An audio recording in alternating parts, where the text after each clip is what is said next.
What's going on, people? Hello and welcome to the latest episode of What We Talking About. I, as always, am your favorite person, Aaron T. Montgomery, and the T stands for tired. Been working hard these last couple of days. My co-host over there, as always, is Donovan Woods. Happy to be here, Mr. Montgomery, and we have a special guest again this week. But before we do that, I want to kind of set up this episode a little bit of what we're talking about, and and also a disclaimer that what we're not going to be talking about. And the topic is shocking the Cosby Show. We're going to put some respect on the Cosby Show.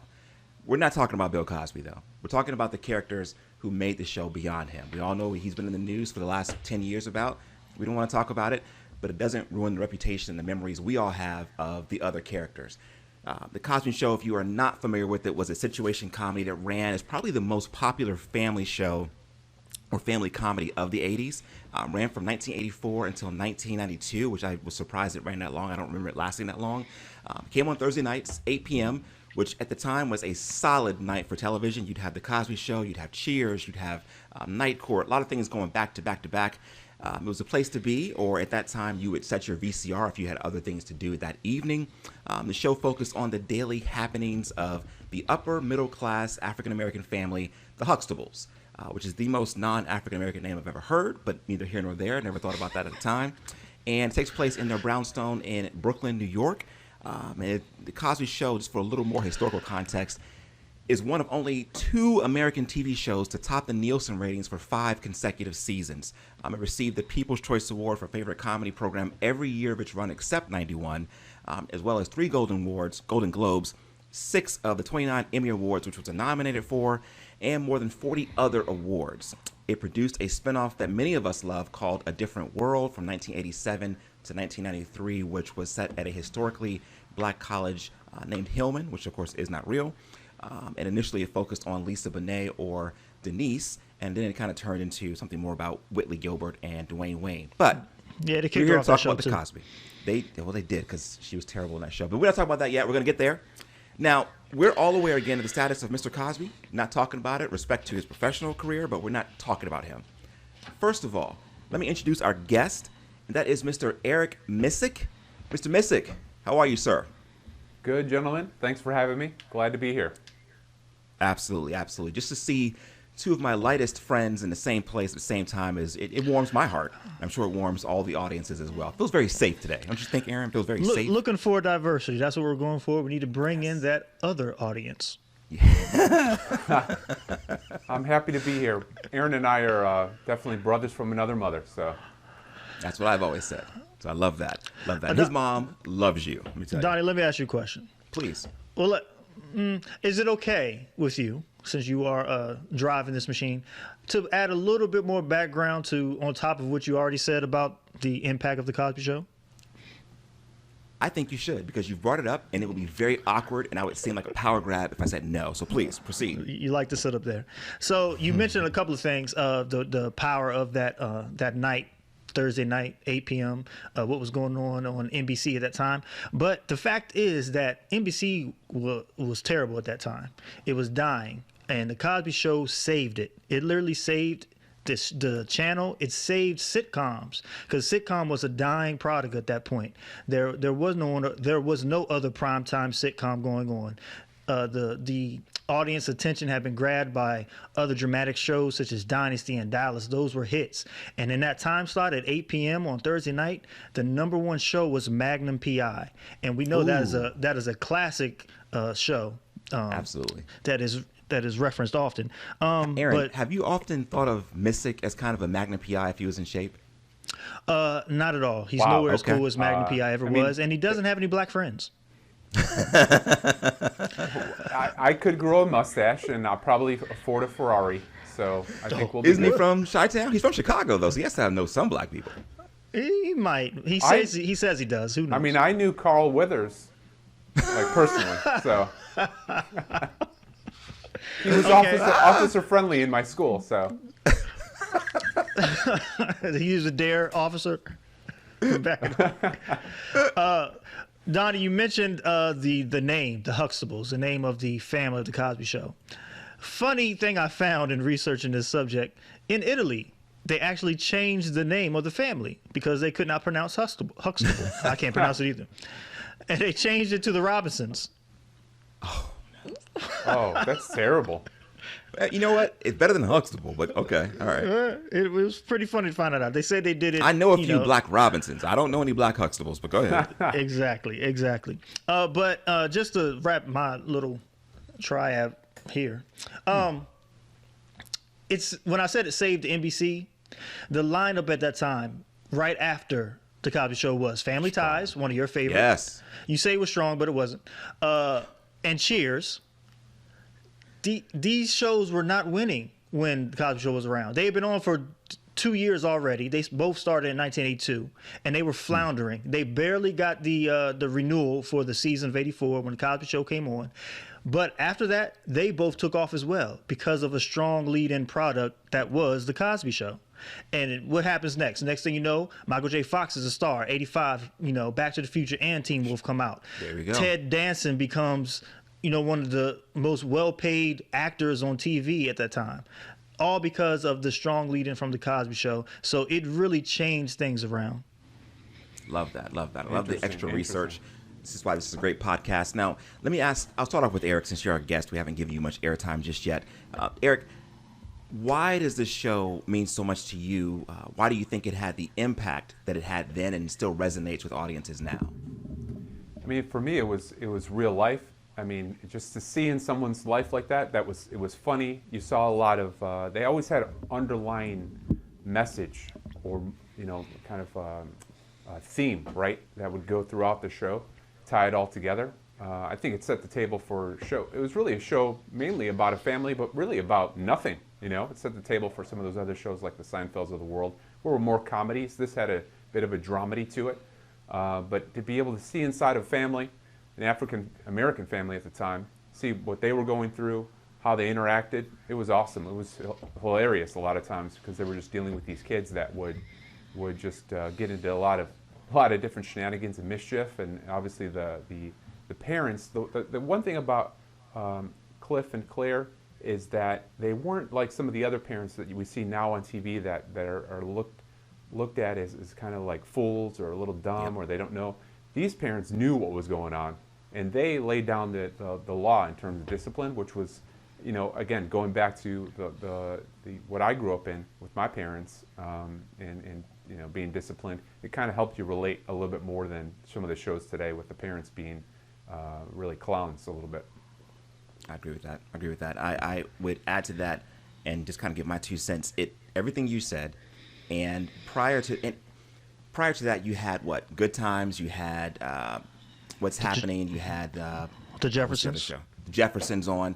So you saw a little bit of a range. You saw single mother. You saw a couple that had kind of made it to the east side, and you saw a family that was living in the hood or the projects there in Chicago. I think that show was set. Mm-hmm. So you saw a little bit of a range, but this show gave us something that you didn't really see, which was all that together. Heathcliff or the main characters didn't come from much, but they made themselves out of something, into something. And as you said, the part that I liked the most, it didn't matter what your background was, white or black, rich or poor. Most parents at that time, it felt like, could relate. The kids could relate to the situations that they found themselves in. The parents, we could relate to their responses. It was almost, I could see my mother or grandmother doing that. So I think that was what resonated for me. It was very timely, and it fit the time. It definitely got dated towards the end. But those first 5 years, I want to say, very strong show. I'm going to push back a little bit on what y'all say. It's what you do. Not that That's I disagree. What Montgomery does. It wasn't a big problem that some people, mostly black people, because we push back on things, had as a show. On the show, rather, was that it wasn't authentic to the black experience. Especially what was going on at the time that it was being filmed and shown in the late 80s. Inner cities, especially New York, was facing the crack epidemic. And a lot of crime in New York City, D.C., big major metropolitan areas. And the Cosby Show never really dealt with that. Not full on. They had an episode with about drugs related to Theo, and remember they found a joint in his school book. Cockroaches, yeah. But they never really they never tried to show what the, quote unquote black experience was at that time. It was more of a show about the average American family. This family happened to be black, and that is, I think, what made it all inclusive. It drew everybody in. Along the lines of what you say, it dealt with issues that everybody could relate to, which was what made it great at the same time. It wasn't being authentically black; it was just being American, for lack of a better word. And I think that's what most people enjoyed about it. Yeah, I would say that, Aaron. Though, I mean, I don't know how many families you saw that the dad was a doctor, the mom's a lawyer, and they lived in Columbia Heights in Brooklyn. So that doesn't seem like the average American family, but I think it made people want to aspire to be that a little bit, whether they were black or white, and they'll have a family like that. So I agree with a lot what you're saying. I totally get it. It didn't portray the black America at the time, but I've also a lot of people that think, oh, well, this is an interesting offshoot, a little different, especially for those that didn't feel like there was a lot of diversity at the time on TV, right? True. What I meant by average America, I was really talking about the type of issues that they dealt with on the show, was things that most people could relate to, not exactly the dynamics of the family. Interestingly, though, the beginning when they shot the pilot, doctor and lawyer were not supposed to be the jobs of Claire and Cliff Huxtable. They were supposed to be a limousine driver and a union plumber. How you think that would have went over? What, Claire was the plumber? Claire was the plumber. Oh boy. Oh, I thought she was going to be a housewife. I didn't know the plumber part. She came across that way. She definitely came across as more of the mother housewife type. But let me push back briefly and then quickly move on, because I don't want this show to be about that. I think that's part of the issue as well, is that every black family has to represent every black family. And a lot of cultures don't have to do that. We have to be. Very this true. Isn't what I'm dealing with, and I kind of hate that. It's like we don't get a chance to kind of just be people. But that's not what the show's about at all. Let's go right into the characters that we love, the characters that really meant something. And I know we won't have time for these others. Let me just give them a quick shout out. Cockroach, great character. Heathcliff's parents, great characters. I think the grandfather just died in the last 10 years or so. He's probably 91. I think I saw when he passed. Great characters. Shakespearean actor. Shakespearean actor. There you go. Bud, Rudy's little boyfriend, not boyfriend. Great character. But let's go right to some of the ones that are the regulars. We're going to start with Sondra and Elvin. Sondra being played by Sabrina LeBeau. I'm probably sure that's how it's pronounced. And Jeffrey Owens. Sondra was the oldest daughter. She really wasn't even originally a part of the show. If you look at the pilot episode, Claire asks her husband, Mr. Heathcliff, she says, "Why do we have 4 children?" And he says, "Because we didn't want 5, dear." Never really picked up on that until I did a little bit of research, but that's what it was first supposed to be about. And then she kind of got brought in by episode 10 to kind of show one of their children having gone through the cycle, as it were, and how successful she was going to be. You know who almost got that role? Who? Whitney Houston. Wow. Yeah, I did read that. I'm glad she didn't, because she can't act. Sorry, she is dead. That's a horrible thing to say. Let me move on real quick from that one. What do you remember most about Sondra and Elvin? Did you like them? How did you feel about them? Let's start with you, Aaron. I like the way they brought it in, and like you said, they brought her Sondra in to show the success of the parenting. But then what happens with some parents? Your successful daughter that you've put all this work into, that has grown to be a good adult, brings in this person and fall in love with this person that you do not like, at all. That's real life in a lot of ways, and that happens often in families. So I think it was true to form to the rest of the show, and I enjoyed the dynamic of this.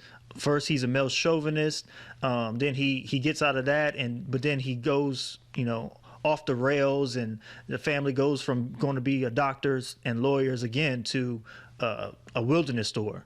And Yes. it's like you're bringing my daughter down. Why would you do that? Like, I like that whole dynamic. It played well to see how families grow and deal with circumstances.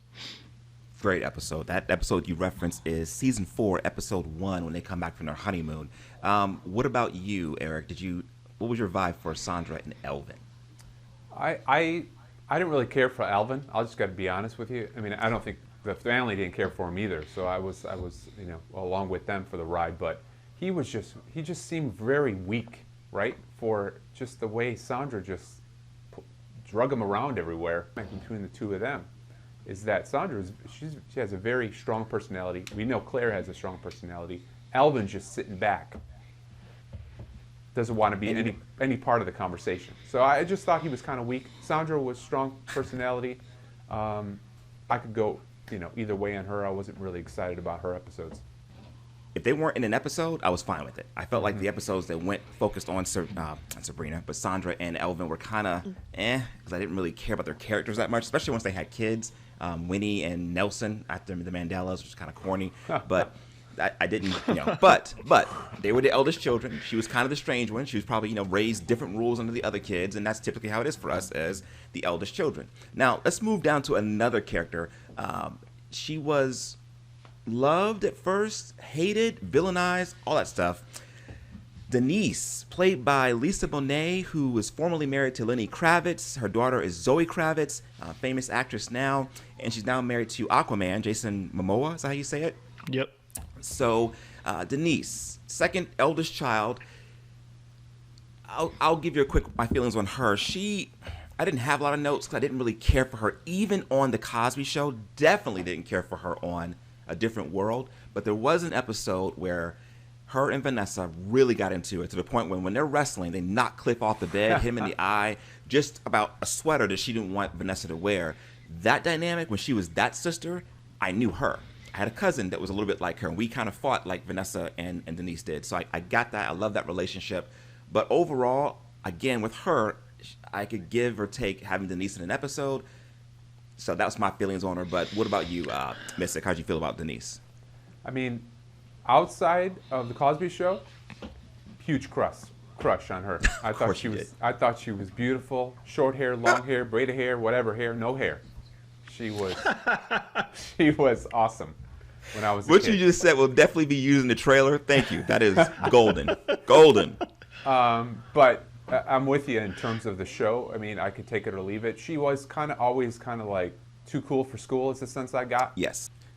So for me, Denise was she was the rebel of the family. Mm-hmm. That was the if you had to put her, character in a box, that's what she was supposed to be. She was always, even the way she dressed was outside of, the norm. And she was a rebel in real life. And that's why she left the show. She went out, she did a movie that at the time I think was rated X that got her basically kicked off of the show. Well, he didn't actually kick her off, but he used that opportunity to create a spinoff of her that turned into A Different World. And eventually she got kicked off that show.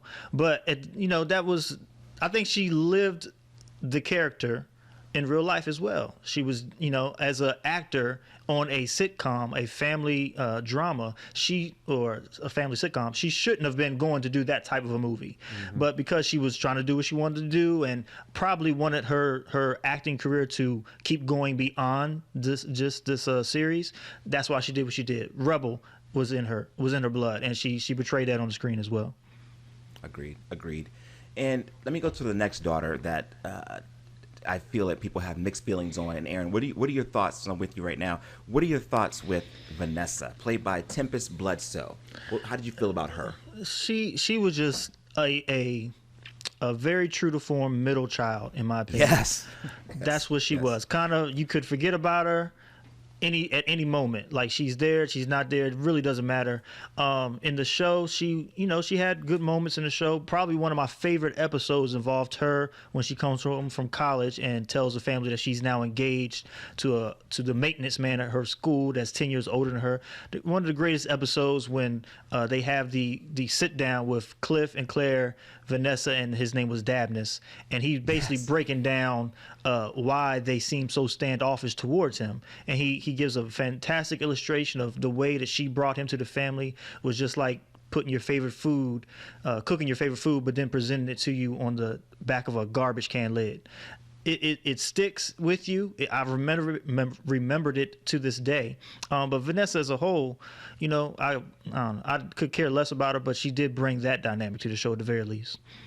I would say, as I forgot about that episode, it definitely is a good one. And they didn't have a lot of episodes for her without her being whiny or just kind of But the ones where she was the lead character, I felt like she was strong in them, and she was determined as an actress to pull that off as who she was. Like you said, middle child, gonna do what she wants to do, not rebellious, but not also good, kind of a jerk. And I say that because season 5, episode 12, I love it. She finds this new boyfriend, Jeremy. I think he's a junior or a senior, and she's a sophomore in high school, and they sneak off. She's supposed to be home by 10. She gets Rudy to lie for her, and Rudy tells a terrible lie, just botches the whole thing. Terrible. And at the same time, you get this vibe that by this point, the parents, there's not much you can get by them. And Vanessa and Rudy aren't going to be the slickest of the two to, tell a lie. So she gets caught in this lie. They literally say, okay, she's supposed to be home at 10. She comes and home at 11, I want to say. They turn their couch. And if you can remember the set, the couch was always facing the TV. They literally turned the couch around just to face the front door. So when she came in, they're going to see how she reacts. She comes in, and like a true teenager that's just stupid, just plays that lie no matter how much she's in. She just rolls with the lie. And they're like, oh, you're here? Yeah, we did so-and-so. Let me call so-and-so's dad and thank him. Oh, no, he had to go to the mechanic. The car was making some noise, so he went to the mechanic. He's going to be there all night. They're like, yeah, the mechanic all night. So she just walks further and further into this lie to the point where they call her out. They restrict her for, I forget how long it was, but she flips out. They invite and this is what I say fits no matter where your dynamics are. It depends on the parents, but this is the parents I grew up with. They literally invited old boy, Jeremy, to the house and sit him down to kind of basically say, what are you doing? And Cliff gives him this great scenario of, okay, so why don't she got to be home by 10. Why don't you have her home by 10? Oh, well, my parents let me out to be 11:30. Okay, how about this? Did she tell you that she can stay out till 1? He's like, what? No. Yeah, as long as you get her home by 10, we want to make check on her. But you come back here at 1 o'clock, you can have her. Well, why can't? Why not? Oh, because my parents won't let me out. And he calls him to see how he was the one being a jerk, asking this younger kid to lie for him. But the classic point of the whole episode is where he's like, so y'all were in a parked car for this long. What were y'all doing? Oh, we just talking, whatever. Takes the apples. Right. And instead of, he keeps going, how close were you? Oh, we were like this. He goes, okay, you were like this? Yeah, but then were you like this? And they just insinuating, were y'all having sex? And he's like, oh, no, Mr. Huxtable, no. That fear on his face, I've seen it personally. But the idea that the parents that would just be that involved in your life, I love that. I love that about it. Not at the time, but as you get older, you see the value in that. Transition, and just for time's sake, I want to really focus on these last 3 characters. So I think they're, our 3 favorite, last 3. Okay. Number 1, going to get to Rudy, the baby of the show, starring Keisha Knight Pulliam. She started the show when she was 5, ran from 5 to 13 years old. I related a lot to her just being closer to that age at the time. But Rudy, I think my favorite moments with Rudy have to go back to the first few episodes. And I think it was 2 years in a row. So season 2 and then season 3, in episodes 3 of each, was the 49th and 50th anniversary of the grandparents. And the family dance episodes they would put together, classic episodes. The first one was my favorite. Very well done. Just Rudy singing Night and Day, or what was it called? The Nighttime or The Right Time, something by Ray Charles. And just seeing her come out singing the little baby part, oh my God, that is classic Rudy. She, was always.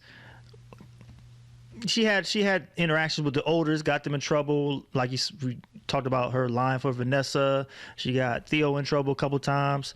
Then she grew up in the later episodes when she was a young teenager, and you had who was a boyfriend? Kenny. He was Bud at one point. Then she grew up, but they still remained friends, and he was still on the show. The other actor's name came on the show. I forgot his name. His real name is Merlin. Is it Santiago?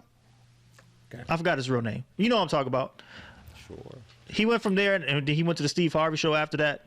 You know what I'm talking about. Everybody who's listening knows. He passed away, right? Yeah, he died. I can't remember his real name, but so she brought more dynamic to the show as she got older, in my opinion. As a teenager, she brought in those modern day teenage problems, eventually sneaking out to a underage club with Special Ed was a special guest on that show that I remember. So all in all, she's good, and she's probably the most thought about one after the show and off the air, where people are like, whatever happened to Rudy?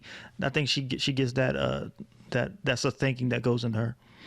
Definitely. And Eric, I don't want to know, I'm going to set you up before you kill yourself. we know offset what you think about Keisha Knight Pulliam, so let's just talk about Rudy, okay? Go ahead. Yeah. Well, I know exactly what happened to her, so that could be another episode. But, you know, I think the funniest parts, really, I was looking up some episodes with her and Bud together, Kenny, right, when they were young and going back and forth. He was definitely a misogynist with some of his comments. Yeah.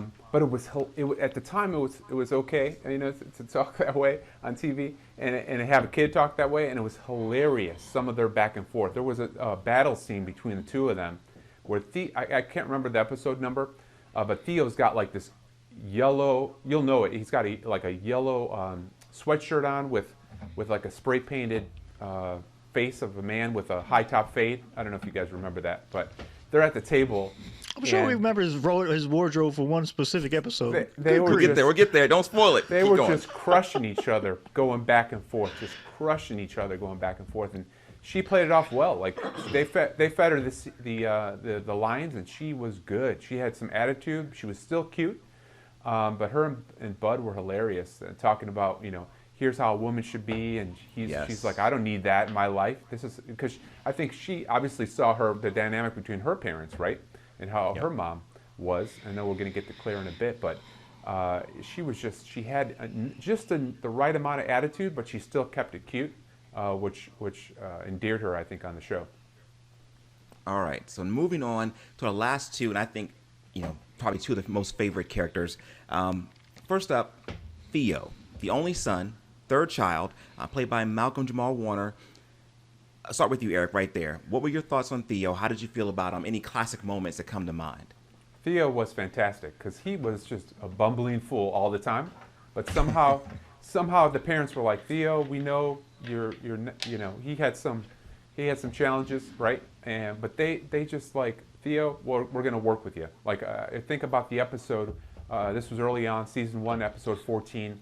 When he goes and get his ear pierced. Right? Great episode. Cliff comes in his room. And you also notice in the first season, their house was not as, like, it was a mess, pristine as it was later down the, you know, seasons as seasons went along. It was more realistic. Yeah. So he goes into his room. Theo has his ear cans on, right?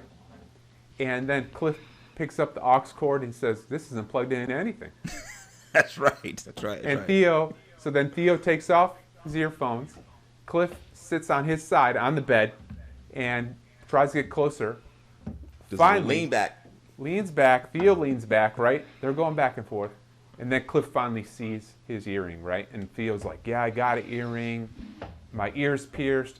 Denise thinks it's infected. I know I'm dumb. And Cliff is like, yeah, you're going to get disciplined for this. Like, you're just dumb, right? He would do dumb things all the time. Another classic episode, season 1, episode 8, Gordon Gartrelle. We know Gartrelle. Well, Gartrelle, Gertrude, whatever it was. He was wearing the shirt. He goes to Denise. Denise is taking classes to learn how to be a tailor. He shows Denise, this is the shirt I want. Gordon Gartrelle, we all remember it was gold. It had the blue collar, the blue cuffs, blue pocket, whatever. And she says, I can make it for you. Fast forward, he comes down wearing the shirt. It's like all sizes too small, just wrecked. It was jacked. But who was the girl in that? Was it Justine? No, this was way before her. Okay, I couldn't remember the name of the girl he was trying to do that for. Okay, he was always trying to impress a girl too, always.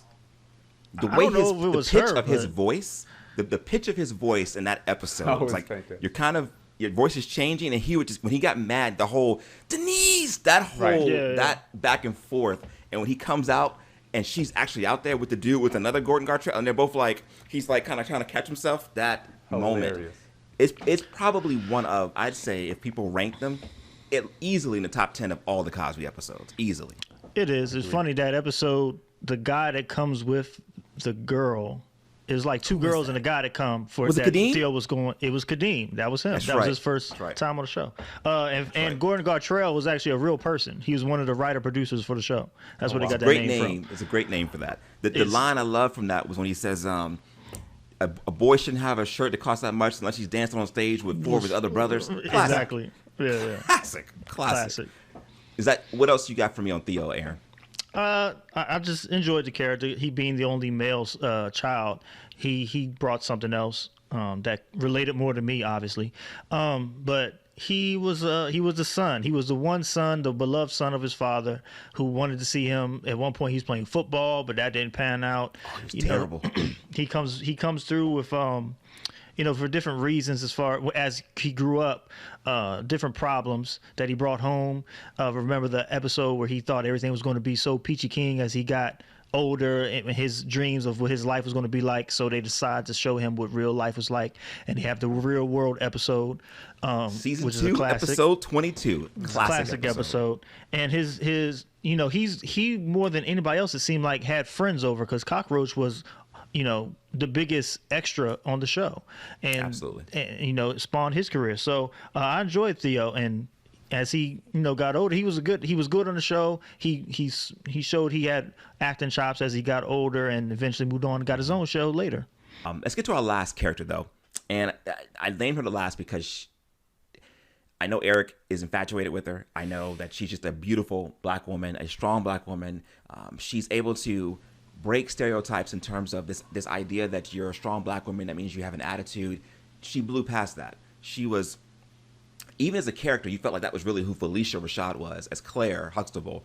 She was not just a housewife, not just a lawyer, not just a daughter. She was just a woman that was strong.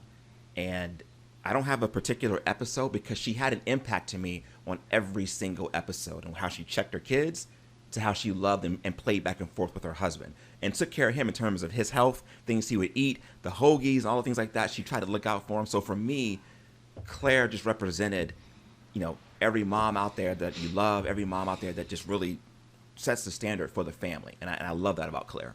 What about you, Eric? Yeah, I just love Claire. I mean, I watched NBA Inside Stuff just because I thought maybe she'd be on, honestly. Who was that, Ahmad Rashad? Yeah, Ahmad Rashad. I thought Claire would be on at some point. She'd make it a guest appearance, But that bum is still wearing a hoop earring too. Go ahead. Yeah. But so is Mike. So is Mike. Jeez. And they're both set. So the one episode. Hold on. I can tell when you're about to say something and you realize this is being recorded. Yeah. Go ahead. Well, yeah, exactly. So the one episode I thought it still sticks me today. When Theo brought a friend over, and somehow his friends were dumber than him, right? With what they would say to adults, and his friend comes in, waltzing in, and he's talking to Theo, and he's saying, "Hey Theo, my girl and I can't get together because she's got, it's that time of the month. She's got issues and she doesn't want to be with me, and she's angry." And Claire, did he have glasses? I don't think he did, this guy. Okay. I couldn't remember his name. And then he Claire, wasn't on a lot of episodes. Claire's not even in the scene. But somehow she comes up from the floorboards or around, from upstairs through the ceiling. I don't even know. She shows up and said, "Oh, what are we talking about?" And then she sits down and schools this guy about how women they have a time of the month, and they have a visit from Aunt Flo, she says. Yeah. And she just crushes him. And the key line at the end, she's like, "Let me just tell you this. You should be glad there's Aunt Flo's, because without Aunt Flo, there wouldn't be no uncles." And the guy just sits there like, I'm not coming over. I'm not going to say anything again up to your mom. I don't want to see that woman again. She just had the opportunity with her words. She was obviously a lawyer in terms of her ability to debate, right? The kids, her ability to just slice those kids up with a look, and just she would say a just one expression, and the kids would just melt. Yep. Right? She was awesome. Yeah, I've said it all. She was just that motherly figure that was also the strong woman in the family. She was the one, I think for the most part, the kids would rather go talk to their father or ask him for something at the very least than go ask mom, because she was a strong-willed, would say no because that's, something they shouldn't be doing. There's many episodes. I remember specifically one where Vanessa wanted to go to this party, even though she was still in high school. It was a college party. And she tells her dad, she asked her mom first. Her mom told her she couldn't go, but then mom went out of town. She goes to dad, to Cliff, kind of, finagles it with him, and he was like, oh yeah, and then he just so happened to be on the phone with his wife and tells her this, and Vanessa's plane get cut short. Everybody remembers what happened next. So she was that mother that we all had a crush on as well. So it was she was the chemistry with her and Cliff of course was perfect. So it made the show what it was. It was, and she had. I'll just send this, and then Aaron put a bow on this whole episode. She had a look that Eric was talking about, and it wasn't, this perceived angry black woman. It was a look of authority, a look of you should respect me, a look of I know more than you, in every situation, even towards her husband, and he respected that, and I love that about it. The character, I felt like she still lived that person. Like if I see Felicia Rashad in anything else, I still see her as she's a great person, and who knows, she may be a horrible person. I don't know, but she was that image that we had on TV of a mother who held it down on every front, and was never really in many episodes where she really challenged. I remember one episode she like broke her toe or something. That was about it, that she looked like she was weaker. But other than that, she was always able to keep the family afloat, and I love that about her. And I hate that people's real life decisions ruin something for people, and we can hardly find the Cosby Show. If you do want to see it, for a time being at least, I still am able to stream it on Amazon Prime, all 8 seasons. It's still there, and it holds up. And the intros being different each season. I don't know if another show ever did that. I always loved seeing what they were going to do that season premiere for their intros. The kids growing with them, the different music, and it wasn't hip hop. It was jazz. It was merengue. It was whatever. It was a great show for its time. It does have some principles and things that still hold up. The characters are great. They're timeless. Good stuff. Good stuff. I give it to you, Aaron. Yeah. So obviously we all love the show. The three of us, as millions of Americans and people around the world as well. Us three come from 3 different backgrounds, but still the show made us feel like it was about us almost. It was about our family in some ways and respects. We should never forget, regardless of what Bill had did or maybe did more of or what he got punished for, the show, what he gave us in that show, stands the test of time, in my opinion, because of all the things that show meant. It revitalized the network. It revitalized the genre of sitcoms, and it also gave us. It broke down or transcended black stereotypes at the time. If I don't know if Eric had any, but if it did, these broke it down and showed you a different side of things. So it is a classic. I think it should be beloved. I think it still should be syndicated somewhere on regular TV that we can get it without having a subscription service. But it is what it is, and we love it anyway. That's the end of the show. Right. So thanks for checking us out. Come back next week. We'll be talking about something else.